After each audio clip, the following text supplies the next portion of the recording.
maravillas. Amén. Muy bien. Vamos a seguir con esta serie de predicaciones que iniciamos la semana pasada, titulada El Gran Yo Soy. Porque la Biblia nos enseña este título o este nombre. Estábamos explicando algunas formas de cómo Dios se ha manifestado hacia su pueblo Israel con este nombre. El nombre de el gran yo soy o yo soy el que soy es una forma que nosotros podemos entender en nuestro lenguaje.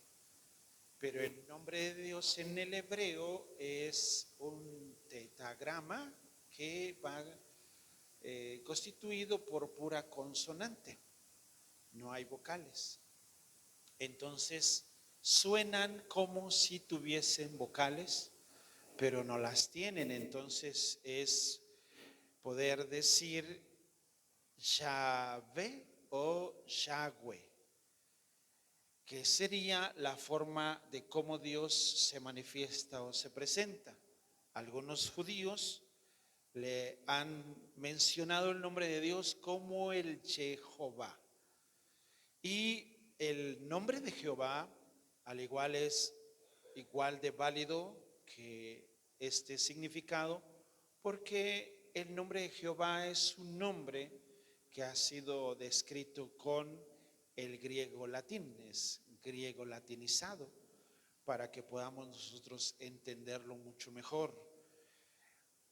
Hoy podemos decirle Jesucristo, amén, en nuestro lenguaje. Pero vamos a seguir viendo esta serie de predicaciones porque Dios se da a conocer con sus nombres y sus atributos de cómo Dios se manifiesta como el omnipotente sobre la vida de Abraham, Isaac y Jacob. En la vida de Moisés se da a conocer por este nombre, yo soy el que soy. Así es que cada uno de nosotros debería de tener esa idea de poder conocer un poquito más a Dios y esos atributos.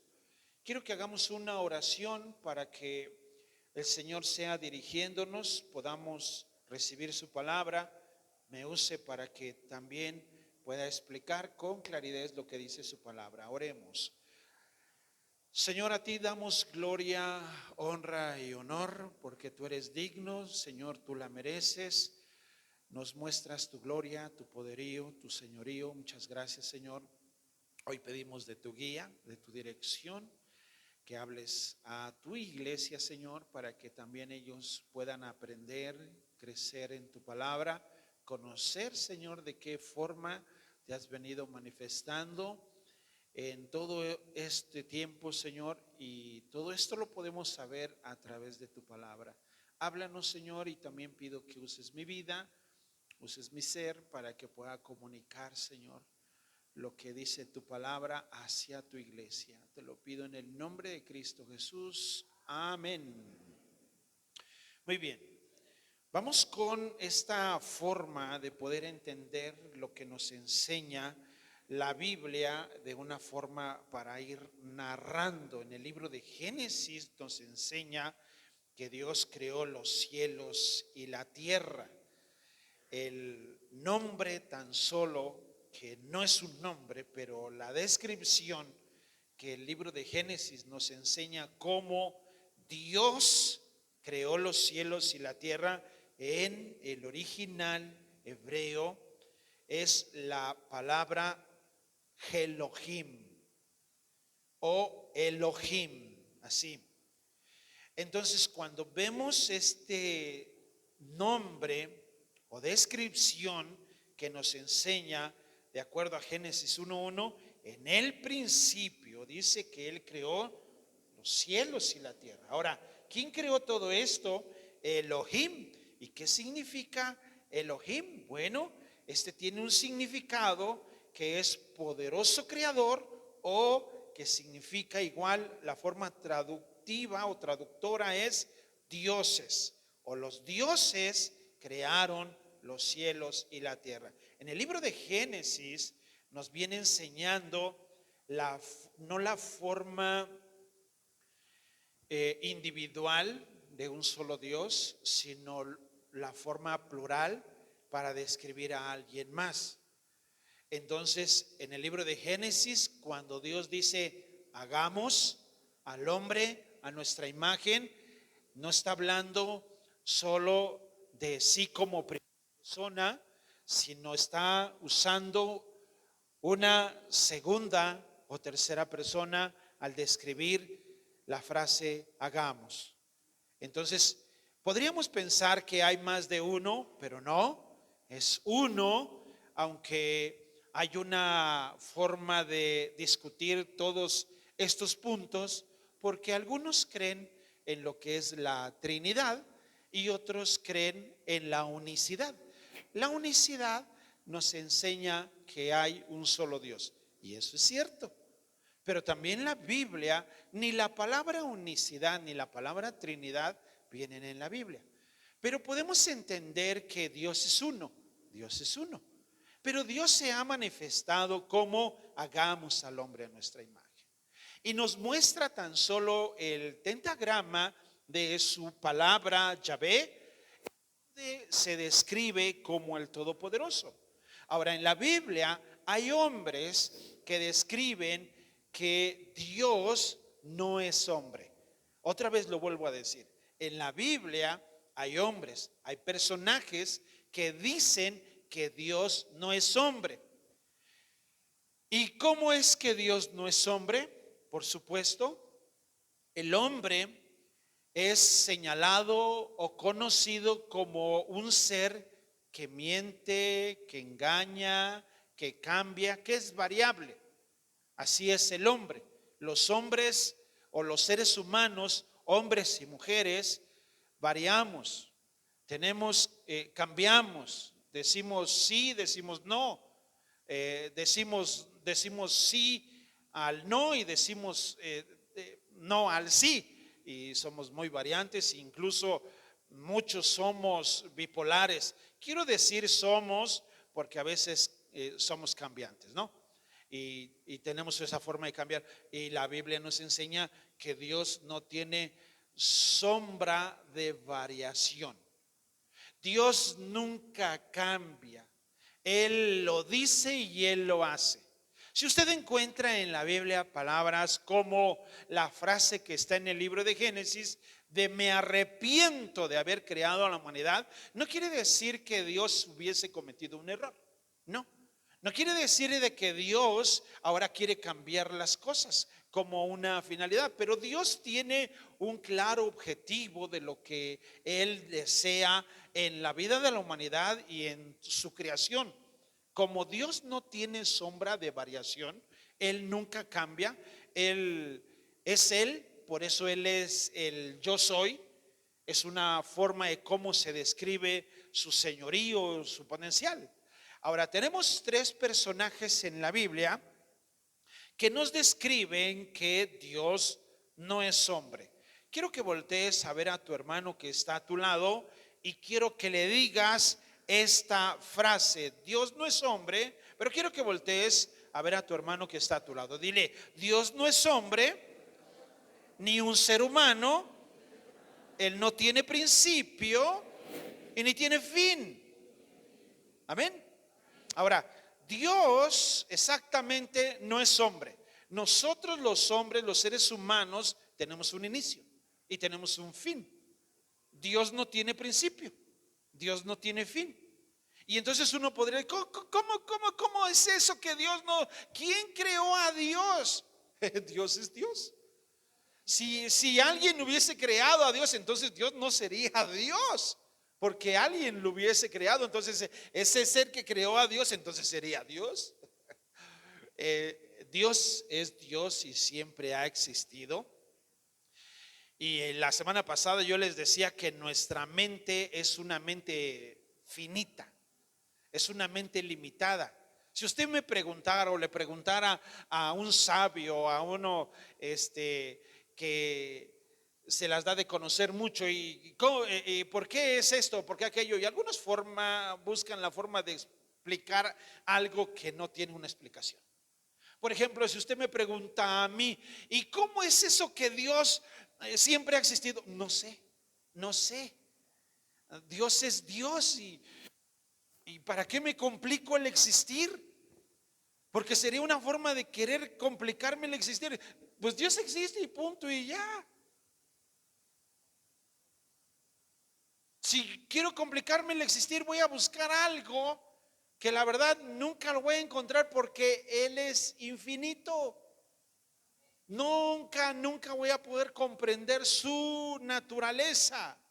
Así es que Dios no es hombre, Dios no es hombre, Dios no miente, Dios no engaña. Los hombres podemos hacer chonguitos, podemos decir una palabra y luego la cambiamos, ¿verdad?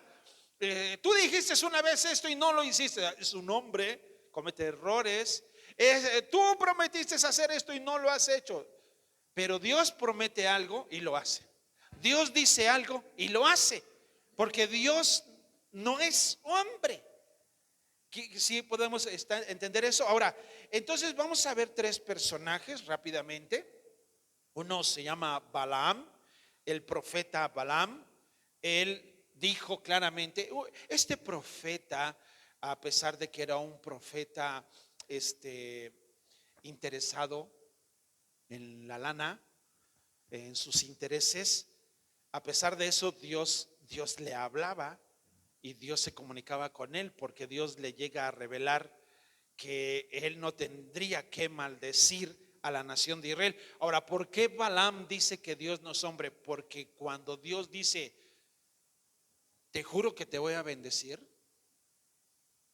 ya no cambia. No sé si me estoy dando a entender. Si Él dijo que te va a bendecir, te va a bendecir. Entonces, cuando Él intenta maldecir a la nación de Israel, Él dice, es que no voy a poder.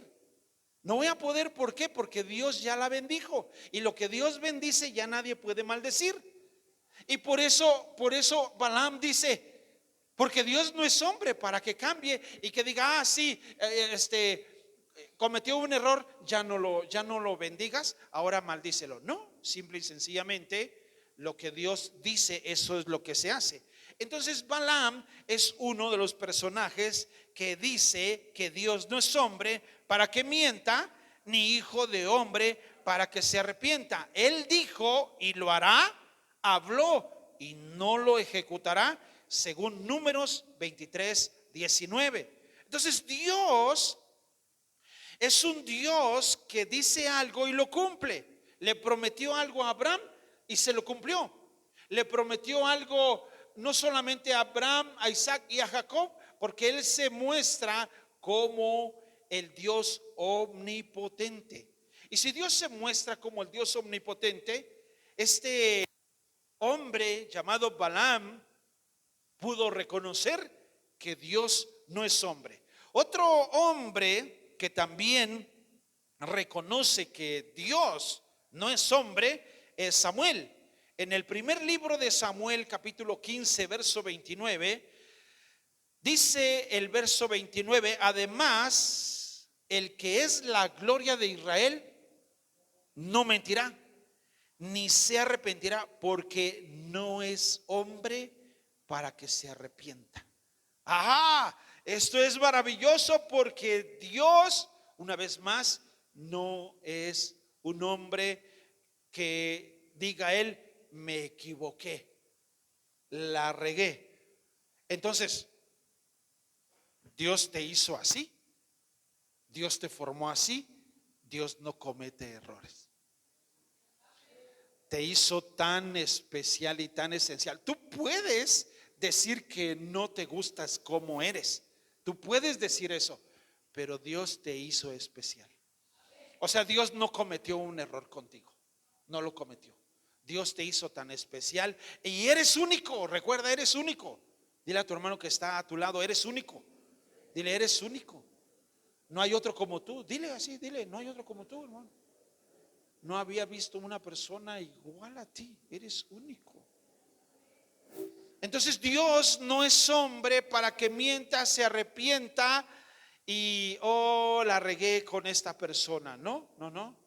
Yo creo que Dios es un Dios maravilloso y Él lo que dice lo hace. Amén. Ahora, también hay otro hombre llamado Job, en el libro de Job, capítulo 9, verso 32, donde nos enseña, y dice Job 9:32, dice, porque no es hombre como yo. ¿Quién está diciendo esto? Job. Dice, para que yo le responda y vengamos juntamente a juicio. ¿Qué fue lo que vivió Job? ¿Qué fue lo que vivió? Algo así como una persona que vaya con Dios y se queje con Dios, ¿no? Y que Dios cometió un error. No. Y Job lo entiende, y Job dice, es que Dios no es hombre para que yo le diga a Dios, ¿por qué me estás haciendo esto? ¿O por qué estoy viviendo esto? Y simple y sencillamente Job aceptó la forma de vivencia de lo que estaba pasando. O sea, no tuvo ninguna duda de lo que Dios estaba haciendo en su vida. Usted sabe el final del capítulo del libro de Job. Dios lo bendijo porque todo es con un propósito. La vida que cada uno de nosotros enfrentamos tiene un propósito. A veces es dolorosa, a veces es triste, pero tiene un final feliz. Entonces, cuando nosotros vemos las cosas que hace Dios, Dios tiene todo bajo control. Dios no se equivoca. Entonces, Dios nos guía a través de momentos que nosotros no queremos, que nosotros no queremos aceptar, pero Él no es un hombre. Él no es un hombre para que nos engañe, para que mienta. Él no está jugando con nosotros. Él no nos dice, vente para acá. Ah, te engañé. No, no, no. Él nos dice el camino que debemos de tomar, la ruta que debemos de tomar, y nos dice el camino que nos ha trazado y la forma de cómo tenemos que responder y las cosas que tenemos que hacer, porque tiene un propósito. Cuando nosotros no hacemos lo que Dios dice, somos hombres y entonces nos vamos a equivocar, y entonces vas a decir, pues qué hombre no se equivoca. Por supuesto, todos los hombres, todos los seres humanos nos equivocamos, pero Dios no. Y si no le hacemos caso a Dios, vamos a seguir cometiendo los mismos errores que hemos cometido. ¿Entiende lo que le digo? Entonces, cuando le hacemos caso a Dios, porque Dios no es hombre, las cosas funcionarán como Dios manda. Recuerde que cuando a veces hay una persona que está haciendo un mueble o un trabajo, hay frases que dicen, lo hizo como Dios le dio a entender. ¿Has escuchado esa frase? Si lo hubiera hecho como Dios le da a entender, lo hubiera hecho muy bien. ¿Sí o no? ¿Ves? Pero las frases son, lo hizo como Dios le dio a entender. No, hombre. No, si lo hubiera hecho como Dios le dio a entender, lo hubiera hecho de maravilla. Lo hizo como Él entendió. Lo hizo como Él quiso. Y a veces nosotros como seres humanos hacemos así nuestra vida, como queremos, no como Dios nos da a entender, no como Dios quiere que lo hagamos. Tomamos decisiones, malas decisiones, nos equivocamos y volvemos a equivocarnos. No pedimos consulta, no pedimos permiso, nos brincamos las leyes, las normas, las autoridades y cometemos errores y tras errores. Cuando acudimos a Dios y le pedimos a Dios la dirección y la sabiduría, hay menos errores, mucho menos errores. ¿Por qué? Porque dentro de estas decisiones que tomamos, nosotros creemos que saldrán mal. No, es una ruta muy favorable. Entonces estos tres hombres, Balaam, Samuel y Job, nos enseñan que Dios no es hombre, Él no tiene principio, Él no tiene fin. Déjame mostrarte la forma del por qué es el gran yo soy. Y ese gran yo soy se manifestó aquí en esta tierra como un hombre. Aunque trajo cuerpo de hombre, nunca mintió. Aunque tuvo un cuerpo humano, siempre dijo la verdad. Jamás mintió, porque Dios no es hombre. Hay un texto bíblico que ahorita vamos a ver, que Dios no nos va a pedir un consejo a nosotros, no nos va a pedir permiso a nosotros. Simple y sencillamente nosotros tenemos que entender, amados hermanos, que Él toma la mejor decisión que Él va a hacer. Lo que Él va a hacer lo ejecuta porque Él toma una sabia decisión. Quiero compartirte 3 puntos importantes de acuerdo a la forma de cómo es este Dios. Número 1, el Espíritu de Dios en el hombre temporalmente. ¿Esto cómo sucedía? En el Antiguo Testamento, Dios quería mostrarse hacia la humanidad. Hay mucho texto bíblico, así es que no lo vamos a ver, solo lo vamos a redactar, pero el Espíritu de Dios estaba actuando dentro de su creación y también actúa en la vida de Moisés. De acuerdo a lo que la Biblia nos enseña, Dios le dio de su Espíritu a Moisés. Pero déjeme decirle que no toda la gente tenía el Espíritu de Dios. Habían cierto tipo de personas exclusivas que tenían el Espíritu de Dios. Incluso la Biblia nos enseña que cuando pecaban, el Espíritu de Dios se apartaba de ellos. Entonces, el Espíritu de Dios no posaba y no venía a quedarse en la vida de las personas que vivían en el Antiguo Testamento. Entonces, en el libro de Números nos enseña que Moisés tuvo de su espíritu y él tomó de su espíritu para pasárselo a los 70 ancianos que iban a estar apoyándole. Ahora también en el libro de en el libro de Deuteronomio nos enseña que también Josué tuvo el espíritu de Jehová. Los jueces también, así como Otoniel, Gedeón, Jefté y Sansón, al libro de los jueces nos enseña que estos hombres tenían el espíritu de Jehová. Incluso el rey Saúl. Todo tenía un propósito. Por ejemplo, el rey Saúl también tuvo el espíritu de Jehová, pero cuando él comete un error o falla, se apartó el espíritu de Dios de él. También el rey David fue ungido y la presencia de Dios vino a morar en él, de acuerdo al libro de Samuel. El profeta Zacarías también, el profeta Ezequiel también, y estos profetas, de acuerdo a lo que la Biblia nos enseña, ellos tenían el Espíritu de Dios, ojo, temporalmente. ¿Por qué? ¿Por qué temporalmente? Porque cuando uno de ellos fallaba, el Espíritu se apartaba de ellos. Recordemos que Dios es un Dios santo y Él aborrece el pecado. No podía habitar el Espíritu de Dios en ninguna persona que no fuese ungida o elegida. Algunos de los reyes, tanto buenos como malos, tuvieron la dicha de poder tener el Espíritu de Dios. Y cuando vemos este texto, sí quiero que lo vea porque quiero que lo podamos entender. El libro de Éxodo capítulo 7 verso 1. Este sí quiero que lo vean. ¿Por qué? Porque la Biblia nos enseña una forma o un tipo de, para que podamos comprender lo que Dios estaba planeando hacer sobre su venida. Todo esto es un desarrollo de la planificación de Dios sobre la humanidad. Recordemos que Dios no podía llegar de una forma así como las películas, las caricaturas lo muestran, ¿no? Así como la fuerza de un Goku o de un Superman, ¿verdad? La fuerza de los Power Rangers. Ah, no, esos no son poderosos, ¿verdad?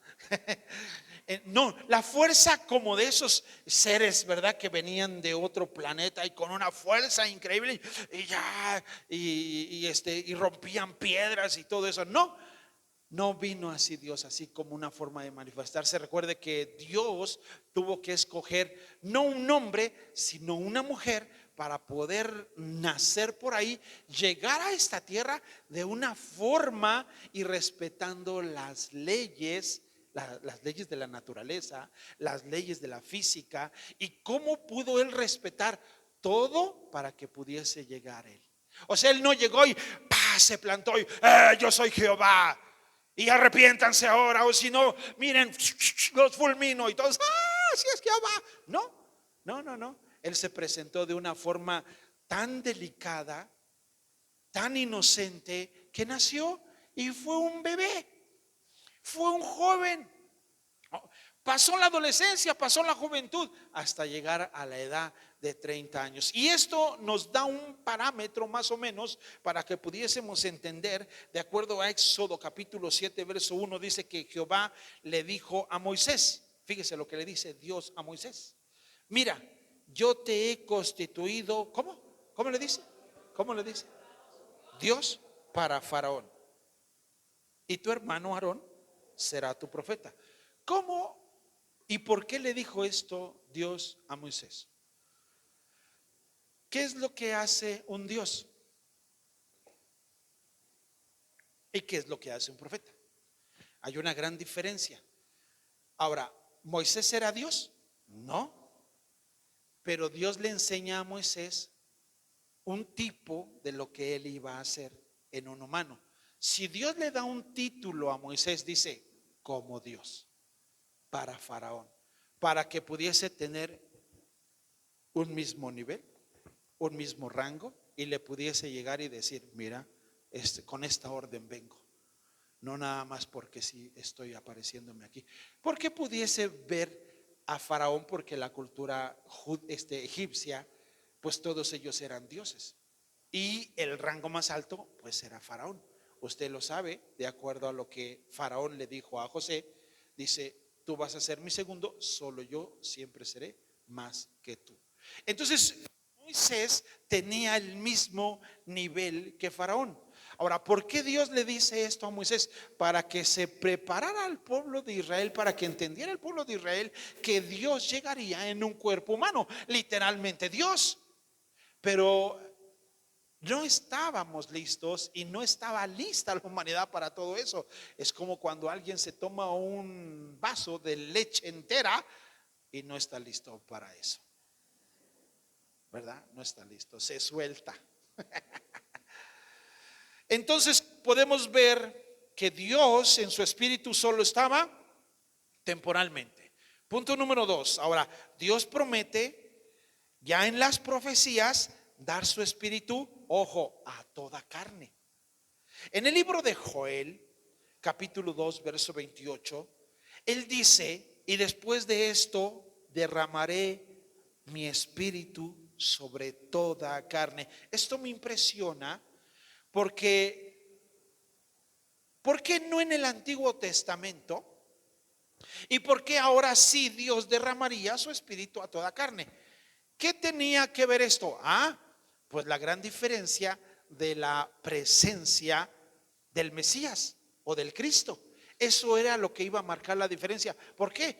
Porque en el libro de Hebreos hay muchísima enseñanza que nos revela acerca de todas las ofrendas que se hacían en el Antiguo Testamento, lo cual no podían quitar el pecado que se hacían esas ofrendas, sino hasta que llega el Cordero de Dios que quita el pecado del mundo. Así era la única forma de poder darles Dios de su espíritu. Por eso en el libro de Joel, capítulo 2, verso 28, les dice, después de esto derramaré mi espíritu sobre toda carne y profetizarán vuestros hijos y vuestras hijas, vuestros ancianos soñarán sueños y vuestros jóvenes verán visiones. También sobre los siervos y sobre las siervas derramaré mi espíritu en aquellos días. ¿Sabe qué significa esto? ¿Sabe qué significa esto? Que la presencia de Dios iba a estar en cada persona individual. Ahora, ¿cómo es esto? ¿Cada persona iba a ser un Dios? No. Pero sí la presencia de Dios en una persona. Y si la presencia de Dios puede vivir en una persona, cuando tú aceptas a Cristo Jesús en tu corazón, entonces ¿quién vive en tu corazón? Cristo Jesús. Muchos dicen, yo tengo a Dios en mi corazón, ¿cierto? ¿Cuántos dicen eso? ¿Cuántos dicen eso? Muchos dicen, yo tengo a Dios en mi corazón. ¿Cuántos dicen eso?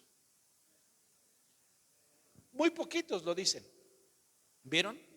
Muchos dicen, yo tengo a Dios en mi corazón. Pero ¿qué estás diciendo con eso? ¿Qué estás diciendo? Que tienes esa esencia de Dios en tu vida. Ahora, no tienes a cualquier ser en tu vida. ¿Entiendes lo que te digo? No, o sea, el Todopoderoso viviendo en tu vida es algo maravilloso. Entonces, en el libro de Proverbios, igual nos enseña, Proverbios 1:23 nos dice, volveos a mí, volveos a mi reprensión. Volveos a mi reprensión, eso es lo correcto. Volveos a mi reprensión, he aquí yo derramaré mi espíritu sobre vosotros y os haré saber mis palabras. Entonces, en el Antiguo Testamento no se podía derramar la presencia de Dios, la esencia de Dios. ¿Por qué? Porque no iban a poder con ella. Al instante en el pecado, el Señor se iba a apartar de ellos. En el libro de Ezequiel 36:27 nos dice, y pondré dentro de vosotros mi espíritu, y haré que andéis en mis estatutos y guardaréis mis preceptos y los pongáis por obra. Es la única forma o la única manera de que una persona cumpla el propósito de Dios. ¿Cómo? Teniendo a Dios en su vida. Hay una cita, de acuerdo a lo que nos dice el apóstol Pablo, dice que nadie conoció al hombre sino por el Espíritu del hombre. Y nadie puede conocer a Dios sino por el Espíritu de Dios. Entonces una persona no va a poder conocer a Dios si no tiene el Espíritu de Dios. Si yo quiero conocer a un hombre, a una persona, tengo que tener su espíritu. Hay matrimonios que están casados por muchos años y difícilmente se conocen. Necesitan de su espíritu para poderse conocer. Un hombre, una persona. Pero Dios nos da su espíritu para que le conozcamos. Ahora, todo esto que quiero que veamos es porque la Biblia nos enseña que Dios derramaría de su espíritu. En Isaías 44, verso 3, nos dice, porque yo derramaré agua sobre el sequedal y ríos sobre la tierra árida. Mi espíritu derramaré sobre tu generación y mi bendición sobre tus renuevos. Dios ya estaba preparando a la humanidad para poder darle de su espíritu. ¿Estaban listos? No, no aún. Y si usted ve la Biblia completa, se lee la Biblia completa, así como vienen los libros y lo ve de esta forma, usted va a ver una serie de películas impresionantes en la Biblia. Y usted podrá comprender la Biblia si usted lee más la Biblia. No va a poder comprender la Biblia solo con leer Juan 3:16. No. Usted quiere conocer bien las cosas que Dios tiene para su vida, necesita leer la Biblia. Usted tiene seguramente una película favorita que, aunque sabe que esa película ya la ha visto 7 veces, 10 veces, 15 veces, la vuelve a ver. ¿Alguien tiene una película favorita que ha visto más de 15 veces? No les voy a pedir el título, no les voy a pedir el título. Pero yo tengo una película favorita. Mis hijos hasta saben cuál es mi película favorita. Y la puedo ver en mi película favorita. Y veo mi película favorita y pueden decir, estás viendo esta película. Ya saben cuál es mi película favorita. Yo ya sé lo que pasa en mi película favorita. Casi me sé el guión de mi película favorita. Casi imito a los personajes de mi película favorita. Ya lo sé. Casi me siento, casi ya sé todo el guión de la película porque la he visto muchas veces. Si usted ve la Biblia como esa película favorita, usted entenderá el guión de lo que dice la Biblia. y podrá entender bien la secuencia de lo que dice la Biblia y podrá entender de lo que estamos hablando, porque Dios vino preparando todo esto hasta su llegada, pero como muchos desconocían lo que dice la Biblia, no estaban preparados. Es como una persona cuando ve una película por primera vez y quisiera regresarla varias veces porque no entendió una frase que dijo ahí, regrésale. Es una película que quiere usted entender y la regresa. La Biblia tiene muchas cosas que a veces no las entendemos, que hay que regresarnos y a ver nuevamente esa parte. Y no le entendí, no le entendiste, vuélvela a ver. Es que no le entendí lo que dice la Biblia, ya no la voy a leer. No, no le entendiste, vuélvela a leer hasta que se haga tu película favorita. Si usted comprende esta analogía de lo que estoy usando, esta nueva teología, sí, usted podrá disfrutar de lo que dice la Biblia. Porque hay personas que les gusta que les cuenten la película, ¿cierto o no? Y ya está viendo una película incluso y dice esa película algo que va, ¿y qué sucede después? ¿Se va a quedar con él o no se va a quedar? ¿O esa mujer qué va a hacer? Y quieren saber lo que, o sea, no quieren meterse en la película. Y así hay muchos que en la Biblia solo quieren saber lo que dice la Biblia, pero no se quieren meter verdaderamente. Quieren que les cuente nada más. ¿Y sabes cuál es lo más hermoso? Que te metas ahí, que te metas ahí y que tú puedas decir, nadie me lo dijo. Yo lo vi, lo experimenté, lo vi. Y la Biblia dice esto. Ay, ¿a poco? Sí, hay mucha gente y hay cristianos que tristemente no saben de la Biblia. Incluso hasta dicen, ¿a poco hay una Biblia? El punto número 3 va enfocado sobre Dios en el hombre. La Biblia nos muestra en el libro de Isaías varias escenas en donde Dios vendría en una forma humana. Así es que quiero irme un poquito rápido porque el profeta Isaías ve toda esta escena. Es como si el profeta Isaías ve la película y ve el final y lo escribe. Y así está la película. Porque él ve toda la escena, ve el nacimiento de una virgen, un niño nos es dado, y luego que Dios mismo vendrá y nos salvaría, y todas las escenas, los milagros, Isaías lo ve todo, lo escribe y lo deja para el pueblo de Israel. El pueblo de Israel lo ve y pasa como a todos. Ve una película igual que la otra película, pero uno le entiende diferente a pesar de que es la misma película. Y cuando uno ve la Biblia, pero le toma un punto diferente, se pierde la esencia del propósito del cual Dios iba a llegar. Por eso tan solo en el libro de Isaías capítulo 11, vamos a ver de una forma de secuencia, solo libro de Isaías 11:2, Dios en el hombre.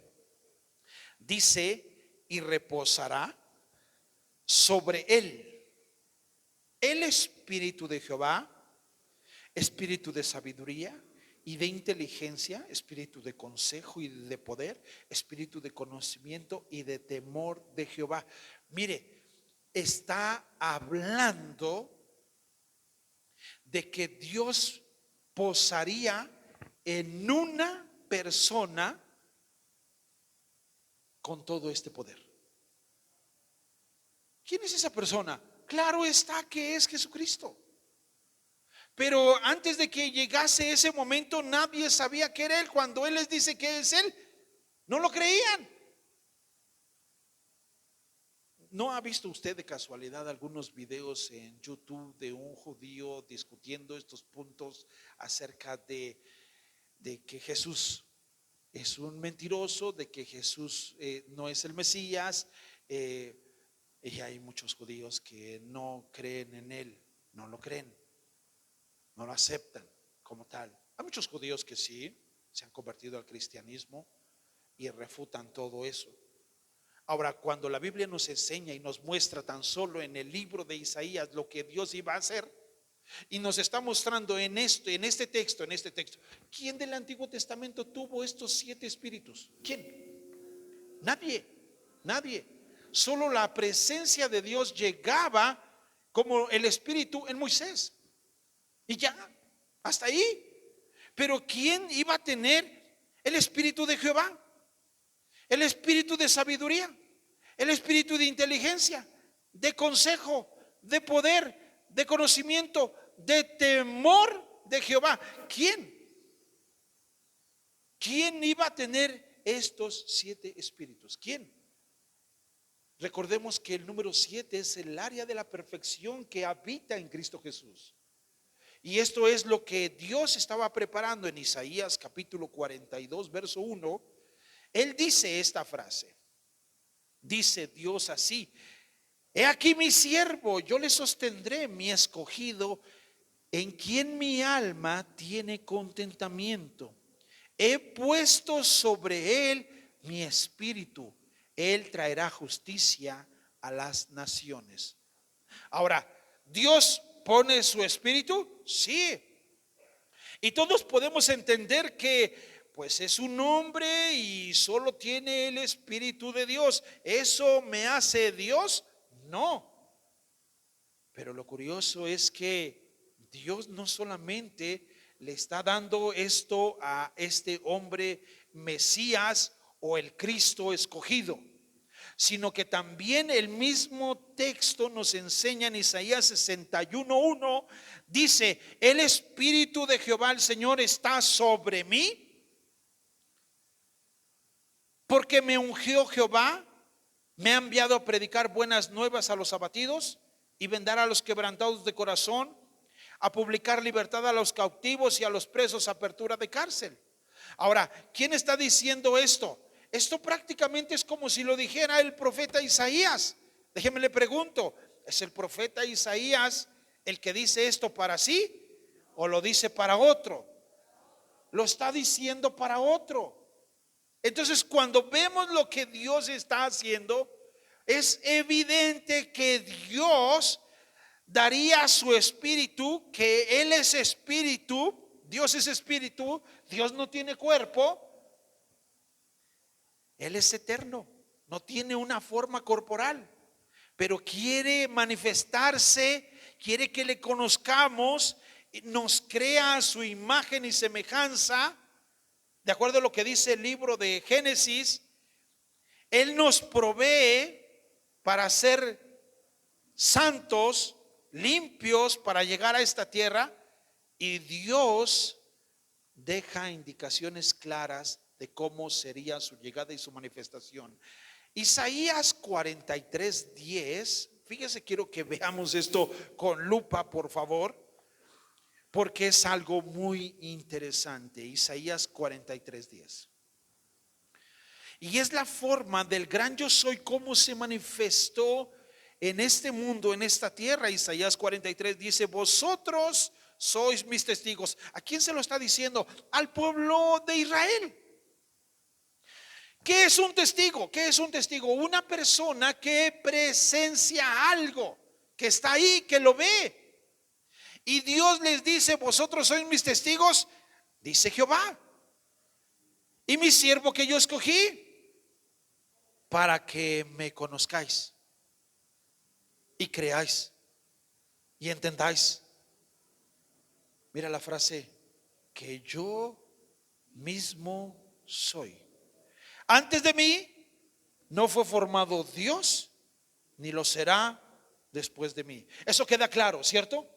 Que Dios es uno, que no hay un otro Dios ni antes ni después. Eso queda claro, ¿cierto? Y de repente llega Jesucristo diciendo que Él es Dios. Y entonces la gente que estudia la Biblia, de acuerdo a San Juan capítulo 1, dice que el verbo fue hecho carne. En el principio, dice, era el verbo, y el verbo estaba con Dios, y el verbo era Dios. Y luego dice que ese verbo se hizo carne, ese Dios se hizo carne. y habitó entre nosotros. Pablo lo resalta en 1 de Timoteo 3:16, y él dice que Dios se manifestó en carne.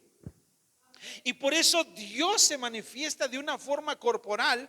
Y entonces cuando nosotros o los teólogos o los judíos dicen es que Dios no es hombre, sí, pero no te va a pedir permiso de habitar en un hombre. No nos va a pedir permiso. Mira lo que dice el mismo libro de Isaías 43:11. Dice: yo Jehová, y fuera de mí no hay quien salve. Yo anuncié y salvé e hice oír, y no hubo entre vosotros Dios ajeno. Vosotros pues sois mis testigos, dice Jehová, que yo soy Dios. Aún antes que hubiera día, yo era, y no hay quien de mi mano libre. Lo que hago yo, ¿quién lo estorbará? ¿Usted cree que Dios va a pedir permiso a alguien? ¿Usted cree que Dios le va a decir, oye, ¿crees que puede entrar en un hombre? No, Dios, porque tú eres un Dios santo, y si entras en un hombre, ya no eres Dios. Por eso nuestra mente limitada nos lleva a decir cosas que no tienen mayor sentido. Y cuando nosotros entendemos lo que Dios hace, es comprender la soberanía de ese Dios todopoderoso. Dios no es hombre para que mienta. Nosotros los hombres decimos tantas promesas y quién sabe cuántas cumplimos, ¿verdad? Y decimos que vamos a hacer algo y a lo mejor no lo hacemos, y decimos, te prometo amarte hasta que la muerte nos separe. 15 años ya se quieren dejar.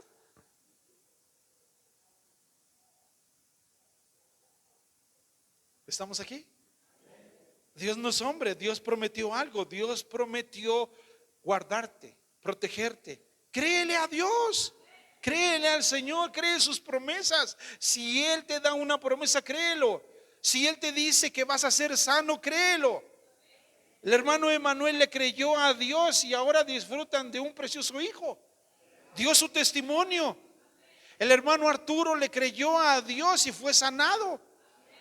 Y ahí está la promesa del Señor. Es cuando tú le crees a Dios. Los hermanos le creyeron a Dios, le creyeron al Señor, no dejaron de congregarse, no dejaron de orar, y ahí está su hijo libre. Cuando le crees a Dios, Dios hace grandes cosas, porque le creemos. Es que no sé, quién sabe, Dios tiene el control. Dios no es hombre, Dios no te va a mentir. Es que Dios no existe porque no me cumplió. No. No porque tú digas que Dios no existe, Él no exista. No porque alguien allá de la ciencia diga que Dios no existe, no existe. Dios existe. No les va a pedir permiso a ellos. Y ¿cómo ves? ¿Crees que existe o no? Es que la ciencia dice esto. Quiero cerrar con el libro de Isaías capítulo 40. Solamente lo voy a narrar, porque no lo vamos a leer, hermanos, solamente lo quiero narrar, porque Dios no pedirá permiso para tomar un cuerpo humano. Dice la frase, ¿quién le estorbará? El mismo libro de Isaías nos muestra en el capítulo 40 que Él no le pide consejo a nadie, no le pide permiso a nadie. Dice el libro de Isaías capítulo 40, dice, ¿quién enseñó al Espíritu de Jehová o le aconsejó enseñándole? ¿Quién le enseñó a él? Nadie. ¿A quién le pidió consejo para ser avisado? ¿Quién le enseñó el camino de juicio, o le enseñó ciencia, o le mostró la senda de la prudencia? Él está sentado sobre el círculo de la tierra, cuyos moradores son como langostas. Él extiende los cielos como una cortina y los despliega como una tienda para morar. Mire lo maravilloso que es Él. Dice el verso 23 que Él convierte en nada a los poderosos y a los que gobiernan la tierra hace como cosa vana. Dice la palabra de Dios que Él saca y cuenta su ejército. Imagínese millares y millares de su ejército y Él los cuenta. ¿Tú crees que no te va a conocer? ¿Tú crees que Él no te oye cuando le oras? ¿Tú crees que es que Dios no me escucha? Pues no sé en qué Dios crees, pero el Dios poderoso en el cual creemos nosotros está atento a todo, a todo, a todo. Por eso la Biblia dice que Él saca su ejército y cuenta su ejército, a todas llama por su nombre. Ninguno faltará, tal es la grandeza de su fuerza y el poder de su dominio. 28. ¿No has sabido? ¿No has oído que el Dios eterno es Jehová, el cual creó los confines de la tierra? No desfallece, ni fatiga con cansancio, y su entendimiento no hay quien lo alcance. ¿Usted cree que una mente pequeña,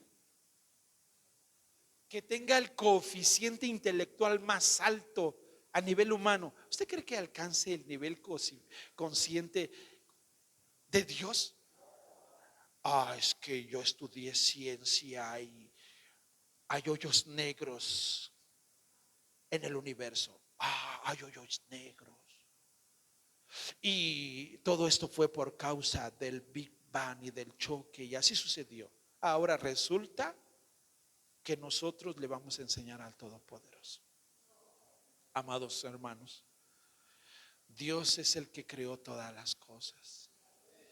Tendríamos un problema si no le creemos, porque Él es tan grande, tan poderoso, y a la vez puede entrar en algo con carne y huesos, y que Dios quiere posar su espíritu en ti, y que Dios te quiere dar de su espíritu solo para que conozcas parte de su gloria y de su poder.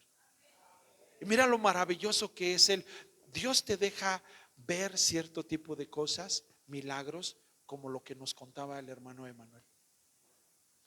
La forma de cómo lo describe en la operación que hace, la forma en la sanidad. Dios es grandioso, Dios es majestuoso, pues ese Dios vino a esta tierra, vino a esta tierra. Entonces, Dios no nació, amados hermanos. Dios es ayer, hoy y por los siglos. Si podemos recordar una fecha como estas, una Navidad, que usted entienda de que llegó un ser todopoderoso. No llegó Goku ni Superman, no. Llegó el Todopoderoso, el creador del cielo y de la tierra. Ese ser maravilloso, y estuvo entre nosotros. Por eso es importante que nosotros podamos creer en su soberanía. Amén. Vamos a ponernos de pie, vamos a darle gracias al Señor. Te amamos, Señor, te damos gloria, te damos a ti la gloria, la honra. Gracias por tu palabra, gracias porque a través de ella nos muestras, nos enseñas tu soberanía. Podemos comprender, Señor, que tu palabra está escrita, Señor, para que nosotros veamos esas grandezas. Se las has revelado, Señor, a gente, Señor, que hace siglos, hace años, milenios estuvo en ese tiempo, y las has preservado hasta este tiempo para que las conozcamos. Gracias porque has guardado tu palabra, la has protegido, y ahora podemos conocerte. No puede haber un ser humano que escriba todo esto a esta perfección. No la hay, no existe, Señor. Solamente tú eres el que has preservado tus juicios, tu palabra, para que te conozcamos, Señor. Ahora podemos conocer de tu gracia y de tu amor. Acompáñanos, Señor, día con día en nuestro andar, para que tu Espíritu, Señor, nos guíe siempre para adorarte y para exaltarte. Que nosotros podamos reconocer tu presencia majestuosa aquí en tu creación, en esta tierra, pues aún la Biblia nos enseña que tú te paseabas en el Edén, que tú veías a Adán, a Eva, y aún tu presencia se paseaba en ese jardín. Gracias, Señor, porque nos muestras tu gloria y tu poder y nos das el privilegio de poder conocerte. A ti sea la gloria, en el nombre de Cristo Jesús. Amén. Amén.